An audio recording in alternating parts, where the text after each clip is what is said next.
dama nekk ci prison bi la waat naa ci yàlla ni ku jéem pour génne ma rey la parce que ci vacances laa nekkoon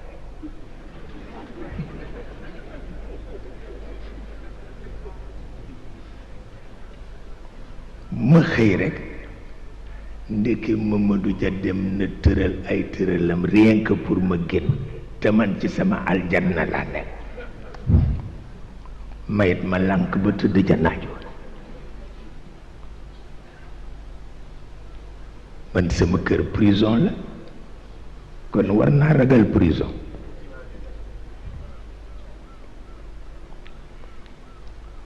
mu dajale sëriñ sëpp pour waxtaan ceeg ñoom ndax ñu jàppale ko ci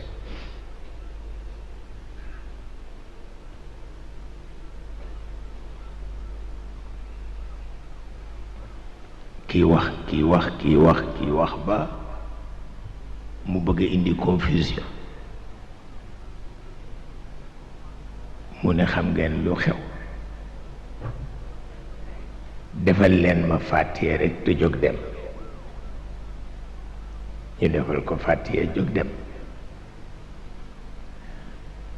mu yabal si Alaaji Mat Lamin Jéen ak Alaaji Yusu Jóob leen dem leen wax sama mbokk ni ko waaw ak kenn ci waa rajo bi dama dimbale rek defal ma petite déclaration ndax bu génnee ay bañ a am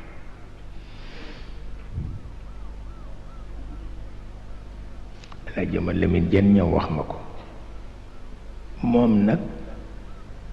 Alaaji Mat Lamin Jéen dañu meloon ni maag moom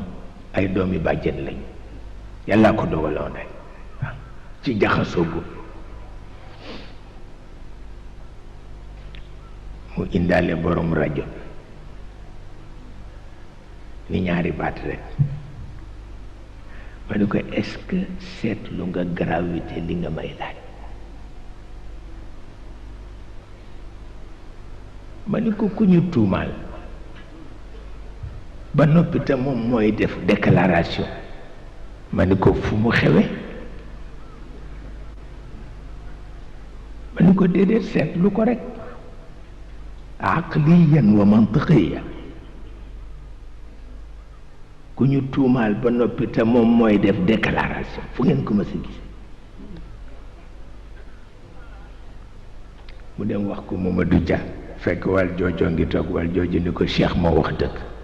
nun ñii noo war a def déclaration waaye du moom ndeysaan ba gannaaw gu ma ñàkk pexe faf génn te gën a lu ma woon nag barke xalifa gën a lu ma woon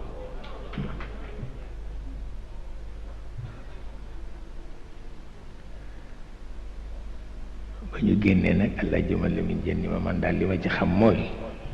ku bari noonu dangay wattandiku génn waxtaan ma bëgg nga bàyyi waxtaan ba faw ma ni ko d'accord ñu teg ci ñetti semaine ndakaaru ku nekk jël yet wuti sa morom mu daw ñëw ni ma kaay àtte nu ma ni ko ma lànk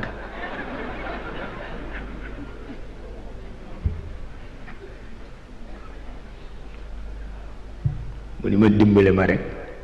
defal ñu gàmm ci ndakaaru mu fay ay wi ma ni ko mënuma ko mu dem gisi jigéen ji wax ko jigéen ji ni ma demal pexe amu ci ñu def gàmmu ga ca jumaa ca tabarkalla kenn wutewu ko yàlla def ca ndam bu day na ñey